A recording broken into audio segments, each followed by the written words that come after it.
Hello, guys, and welcome back to the FPL Duo. We're back for the transfer tips video for Game Week 21. So we hope everyone's having a good start to the year. Obviously, Happy New Year to everyone. This is my first stream this year, actually, because I believe I wasn't there in the last stream because I wasn't feeling well. So I hope everyone's doing well. We're back and we're ready to go. How you doing, Jordan? How's your week going so far?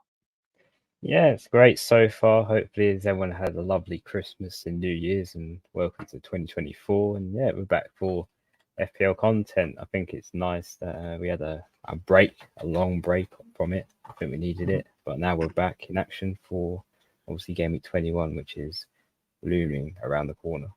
Yeah, obviously there was loads of deadlines during that Christmas period. Every 2 days there was a deadline, and now obviously there's a bit of a break. Feels a bit nice, being chilling a bit over the last few weeks, or week I should say. But yeah, ready to get back into it now. So let's start off with the transfer tips and the players you should be looking to buy, sell, hold, and ignore ahead of Game Week 21. Now, as you guys know, Game Week 20 ended a while ago, and there's been a bit of a gap now because there's been FA Cup, etc. So unfortunately, there are some people that went early on transfers, and there's always a risk, and we'll sure come on to that because there has been a few injuries as well, big injuries to some big players. So let's start off with the first buy. And I've actually gone for Phil Foden as the first pick, as someone who I am looking at bringing into my team. Now, Phil Foden did score. Sorry, not score. He got 2 assists against Sheffield at home in the Game Week 20. And it was a great pick. Obviously, I mentioned Phil Foden quite a bit in that deadline stream, and I thought he could be a good buy for that week. And obviously, he goes and gets a lovely double-digit haul. Next up for him is Newcastle away. So I think that is a decent fixture for him. Newcastle, again, have been a bit ropey recently with the injuries, etc. And then after that, the fixture run does look quite favourable for Foden. Burnley at home, Brentford after that, Everton, and then Chelsea. So I think Foden is a good pick, guys. 5 goals, 6 assists. He's probably having one of his best seasons so far in a Man City shirt. And we know Kevin De Bruyne has actually returned from injury now. So people are thinking, is that going to maybe reduce Foden's minutes? However, Kevin De Bruyne has actually come out himself in an interview and said he doesn't actually expect to start against Newcastle. He said something like, I've just come back from injury, so I expect to be on the bench quite a lot more, and not rushing himself back. Because obviously we've seen with KDB being rushed back, getting injured. So I wouldn't worry too much about KDB being back. I still think Foden's a good pick, and he is someone that I'm definitely looking for in my team, especially with the news that Bowen looks like he's out now for a while, potentially a week or so. So we don't actually know how serious Bowen's injury is, but it looks like, he was a prime candidate to come into my team. But with that now, out of my hands, Foden looks like the number one pick I'd be going in midfield. So he's 7.9 million. He's already at 740,000 plus transfers in this game week. And yeah, I think he is a good pick ahead of that Game Week 21, assuming he does start. So yeah, that's the first buy out the way. Let's talk about the next player you've selected, Jordan. You've gone with Estupinian as a buy. Talk us through this one, because obviously you've been on his coattails for quite some time now, mentioning him for about a couple of weeks now. Obviously, we've been speaking about him. Why is he a buy in your eyes? Yeah, it's nice to see, obviously, Estupinian back in action from being out for long-term injury. But yeah, since he's been back with Brighton, it's just been a complete, I think, turnaround for Brighton with him back. I think he's a key player in the team in defence, especially an attacking threat in defence. And yeah, he's the missing key, I think, for Brighton, who have not been able to keep, let's say, clean sheets prior to Estupinian. Because if we see, obviously, he did get a clean sheet against West Ham away in that draw. Obviously, we didn't talk about that because that was after we streamed in another match the coming days. But yeah, Brighton have their first clean sheet, and Estupinian did get it with the 6 points in Game Week 20 against West Ham away. He also scored a goal in Game Week 19 against Tottenham at home as well. So he has had back-to-back returns since he's come back in action, which is really nice for Brighton. More so, the fixtures is what I really like about Brighton at the moment, because I think Estupinian has come back at pretty much the best time, where the fixtures for Brighton are really nice in the long-term run. So Wolves at home in Game Week 21, Luton away, Crystal Palace at home, Tottenham away in 24, and Sheffield United away in 25. I think 4 of those 5 fixtures, potential clean sheets or maybe attacking returns for Estupinian in any of those 5 even the Tottenham away one. We've seen Spurs can let in a few goals here and there against teams, and I think with Estepinian back in the Brighton side, it does, I think, reassure. I think for Mm. Asset, I think with him back in action, and since he has been back in action, they've got their first clean sheet this season, Brighton. So I think that's also another good reason for Estepinian to come into your team at 4.9 million as well. He's very cheap. He is expected to rise, I think, tonight or tomorrow to 5 million. So yeah, just bear that in mind if you're looking to bring him in before the price rises. And yeah, his ownership is creeping really high. It's almost at 20% ownership. So a lot of people have brought him in. I think 366 of you at least have brought him in for this game week. So he is one of those popular picks, Yeah. especially with the injuries coming in, especially in defence. So I think SGPN easier to buy long term as well, now that he's back in action and hopefully he stays fit for the fixtures upcoming for Brighton. And yeah, I think there is a lot more that we're going to see for SGPN in the next five for Brighton. Yeah, I completely agree with this Estupinian move. Obviously, I don't know if you didn't touch on it much, but Trent Alexander-Arnold. For those that aren't aware, Liverpool had a press conference ahead of their semi-final against Fulham tomorrow night, and it has been confirmed Trent Alexander-Arnold has injured his knee, some ligament in his knee, rumored to be out for a couple of weeks. So Trent will definitely miss game week 21 and will potentially be a doubt for game week 22 as well.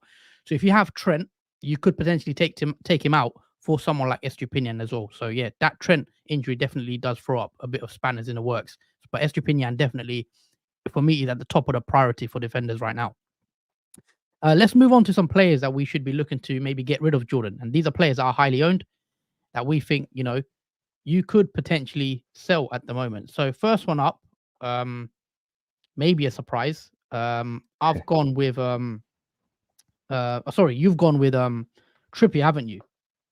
Yes. Yeah, Yeah, talk I've us gone. through why you've gone Trippier as a sell. Well, I think from obviously what we've seen from Newcastle in the previous game weeks, like from the last five at least, there's not been a clean sheet for Trippier. I mean, there was one for Fulham, but he unfortunately missed that game, so he ended up not getting a clean sheet for that one in game week 17. But other than that, there has been Newcastle been conceding goals, even against Luton, a team that you would never thought they would concede to. But away wise, Newcastle aren't great, and it seems like home as well, they haven't proved themselves to be that great either now. So I think at this point, especially with Trippier missing Liverpool away for unknown reasons, I do think he is a sell. In my view, he has gone down in ownership quite a lot. I remember him when he was about 50% owned, and now he's 37% ownership. So he's had a lot of transfers out since the last game week. And since then, 267,000 of you have transferred out Trippier. And yeah, I think for the price as well, 6.7 million, he has had a few price drops before that time. And yeah, I don't think with the fixture as well, Man City at home in game week 21, I don't see a clean sheet there. Trippier as well, his confidence seems to have been knocked a bit. He's not the player that was getting assists and attacking returns and getting double hauls here and there. It's just been off form, and Newcastle have sustained a lot of injuries in all positions as well, which hasn't helped them either. And yeah, I think now Trippier is a sell, even though the fixtures do swing after game week 22 when they have Luton at home, Nottingham Forest away, and Bournemouth at home. I still think for the price of Trippier, you may even want to go for a cheaper defender for Newcastle now. I don't think it matters much at this point that Trippier is necessary in our teams now. I think he is out of the template. I think a lot of us will be switching to other defenders who are much more cheaper than Trippier, and looks like they're going to get more clean sheets and perhaps attacking returns as well. But yeah, Trippier for me has been done. He's been good this season so far, like early on with assists. But since up to this point now, I just think he's a sell until we see a bit more improvement from Newcastle in general and more returns coming from Trippier. Okay. I mean, I am a Trippier owner myself, and I was looking potentially of getting rid of him as well. But this Trent injury could change things because now we don't need the money for Trent if we sell Trent because he's injured. I could actually be tempted to hold on to Trippier myself because of the fixtures in 23, 24, and 25, as you mentioned. But yeah, it doesn't seem like he is as essential as he was maybe earlier on during the season. But yeah, Trippier is an interesting one. Let us know what your thoughts are as well, guys, in the chat below. Let's move on to another player then that I've gone with. And this one is an obvious one, so I won't spend too much time on it, and that is Mo Salah. I've gone him as a sell. Now, I've seen a few people say, should you hold on to Salah until he's back? So Salah should be back for game week 25, I believe. So he could be back for Burnley in 24. It depends on how well Egypt do. If they go far all the way to the competition, he could miss Burnley. But let's assume he misses the next three against Bournemouth, Chelsea, and Arsenal. I'm not sure if it's worth the money, having that 13.2 million that he's worth on the bench. And not being, put to use in your team. So for me, I probably will be selling Mo Salah. He's had 1.5 million transfers out already due to obviously going to AFCON. And I think, depending on when you bought him, the price you bought him at, he could be a sell for sure. Because if you've not got a lot of money tied up in him, I'll definitely probably look to get rid of him and then bring him back when he does have the fixture, in 24, game week 24, game week 25. And obviously, Liverpool could potentially double as well in game week 25. So that's one thing to take into consideration. When that does come around, you probably want Salah back in for Liverpool's doubles. However, for now, I think he is a sell, and they just have enough money to bring him back into your team as well when he comes back from AFCON. Let's move on then to some players that we think you should be looking to hold on to. So first one up, I've gone with Saka myself. So this one could be interesting because we've spoke about Saka quite a lot. Obviously, we've been a bit disappointed. He had had a lot of transfers out. 117,000 managers so far, and that's going up. Have transferred out Saka ahead of game week 21. He has got 6 goals, 8 assists for the season, so he's actually not been too bad in terms of numbers if you just look at the numbers. However, he does not feel like he's had 6 goals and 8 assists, if we're being honest. So he is 9 million. His ownership is very high. I believe he's the highest owned player in the game, as it stands, above Haaland now.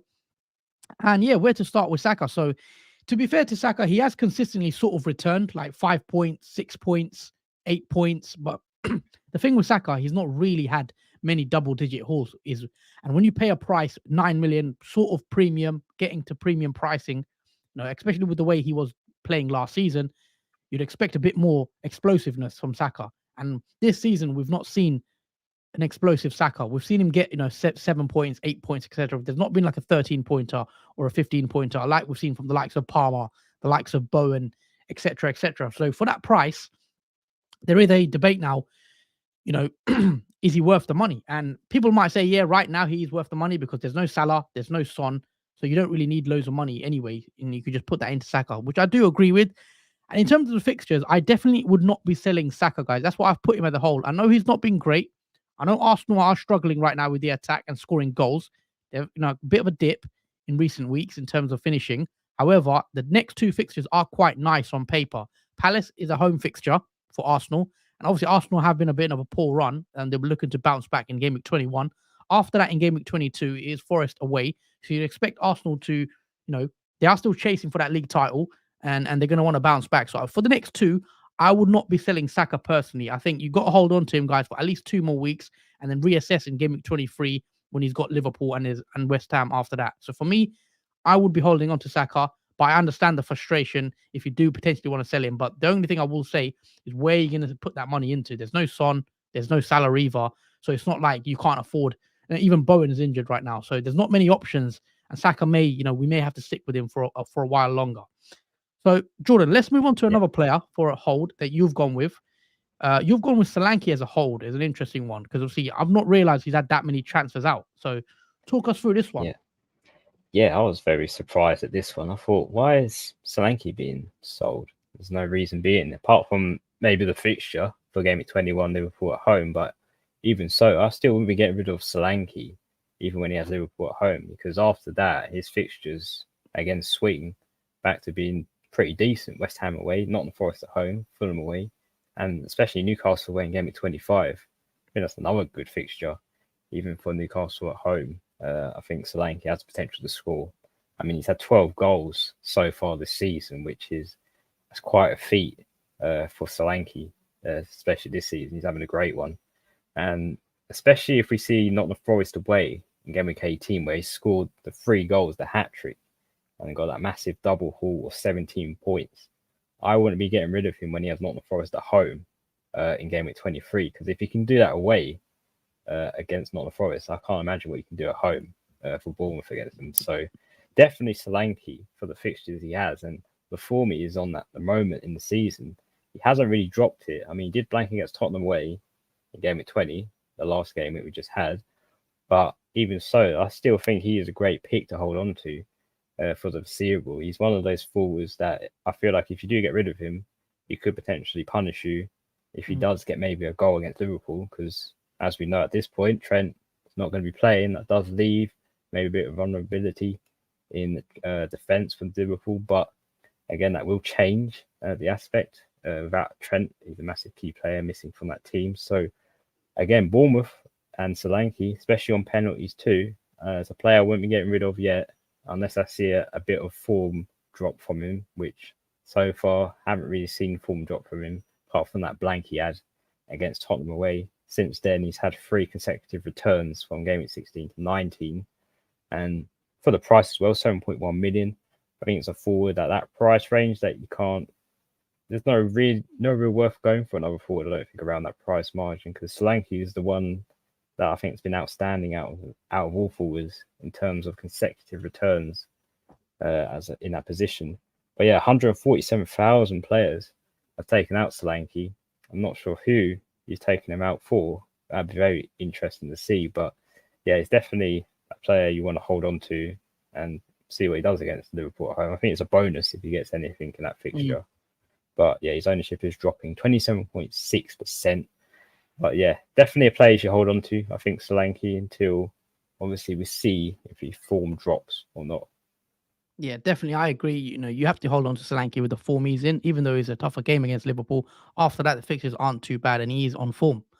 Let's move on to some players that we think you should be looking to ignore. Now, these are, players that managers are bringing in that we think, you could give a few more weeks to potentially, and maybe not the right time to bring them in. And I've gone with Julian Alvarez as a ignore. Now, he's had 215,000 managers in. Now, Julian Alvarez is a strange one because Haaland, we know, is back, or we think he's back. However, Haaland may not be fit to start against Newcastle away. So no one actually knows the situation with Haaland still, because he didn't play in the FA Cup game. He wasn't even on the bench. So that makes me think if you have Alvarez already, you should be fine to keep him for another week. However, if you're in the position where you don't have Alvarez, he's not in your team, then I don't know if I'll be bringing Alvarez in right now, because we know Haaland's just around the corner. Haaland could come back for game week 22 against Burnley.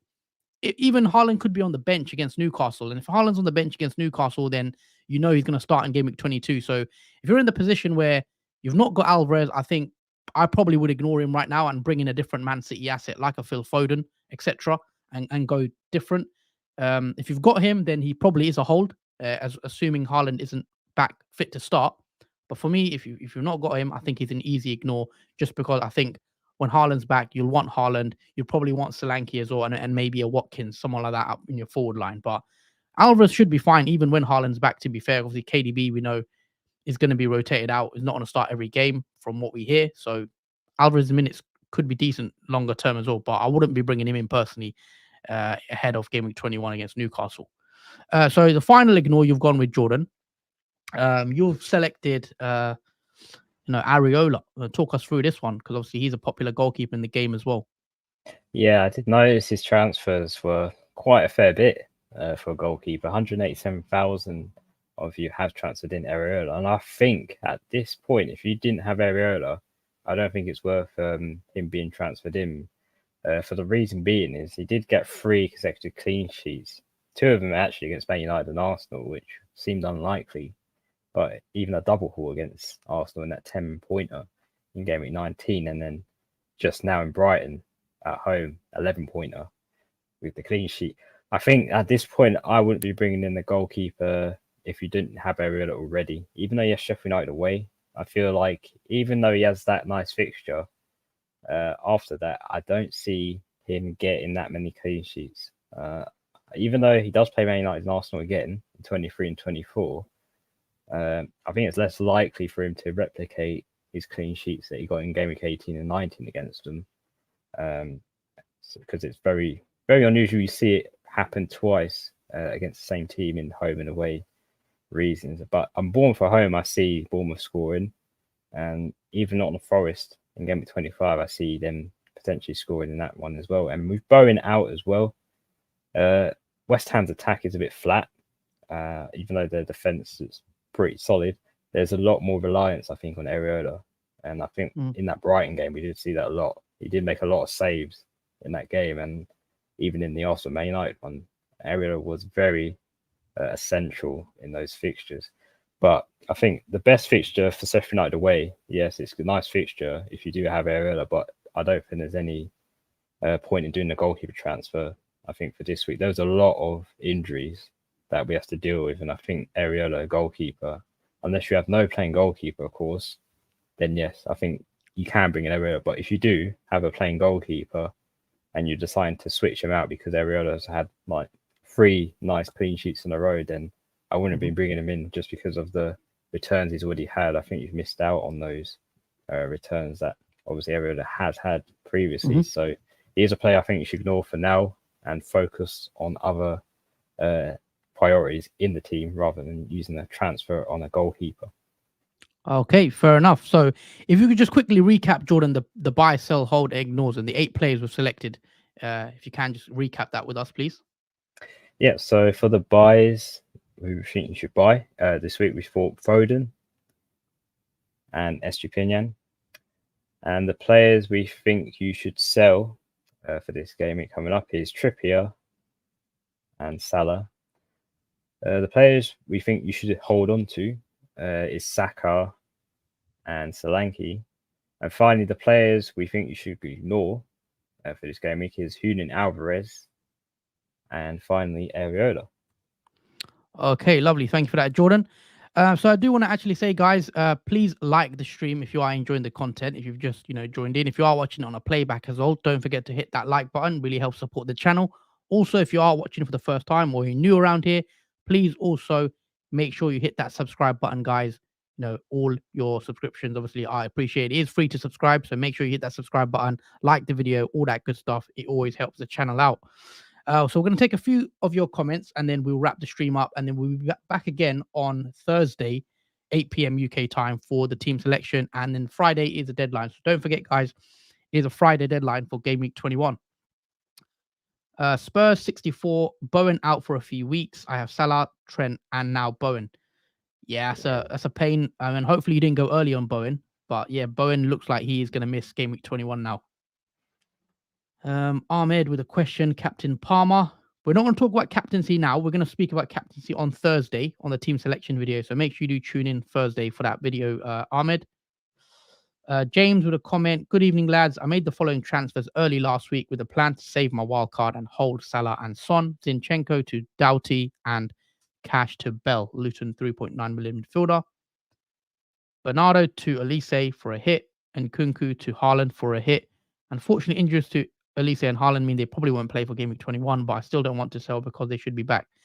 Yeah, guys, this is why we always say, obviously going early is risky. And I've actually said I don't mind going early, but even this time around, I was not going early because I knew West Ham had a midweek game in the FA Cup. So I wanted to see what they do in the FA Cup. And obviously we saw the Paqueta injury. Bowen didn't start. And then, yeah, I just wasn't sure. That's why I didn't go early, or I would have normally went early, but I couldn't take that risk. And I suggest to you guys as well, when there's a big period from game weeks, if there's like a quick turnaround from like 2 days turnaround, you could maybe go early if you because it's such a short turnaround and if you know what you're doing. But when there's a week or two before deadlines, like we've waited nearly 2 weeks, I would not go early. I would wait as long as possible, especially when there's midweek games like FA Cups, Carabao Cups. There's always injuries that happen in football. So do try hold out unless it's a short deadline is my strategy. But yeah, I'm glad now I didn't use the wild card in Game Week 20 instead, because that would have put me in a much big issue at this point now. Yeah, I mean that's one other thing with wild cards. I like doing it when you've got a gap and a break rather than a 2-day turnaround because you knows what can happen. But yeah, obviously we'll talk about your wild card. Obviously, it seems like you are on a wild card for Game Week 21, so we will talk about that in the team selection video as well. We've got Scouser. Evening, lads. How's it going? Evening. Going well, mate. Hope you're well. And who would you start, Jordan? Just last question. Areola or Martinez this week? Just taking a look at the fixtures. Areola and West Ham have Sheffield, and Aston Villa have Everton away. I think I'll start Areola. I think he's got Sheffield United away. Okay, lovely. So that is it, guys, from us for today. I want to thank you guys for watching this transfer tips video. If you have enjoyed it, hit that like button. As always, hit that subscribe button as well. We're back again on Thursday for that team selection video. So make sure you do tune in for that one. Should be a good one. And that's it from us for today. As I said, thank you guys for watching. Anything else you want to add, Jordan? Yeah, happy 2024, obviously, again to you guys. Hopefully you've had a nice Christmas and New Year. But yeah, we're back Thursday, but the team selection should be interesting, actually, because of all the injuries and what's happened. There was a lot of chat about wildcards, and maybe my one will be active during that, but we'll have to see for Thursday. So make sure you tune in for that. But until then, take care and enjoy the rest of your week.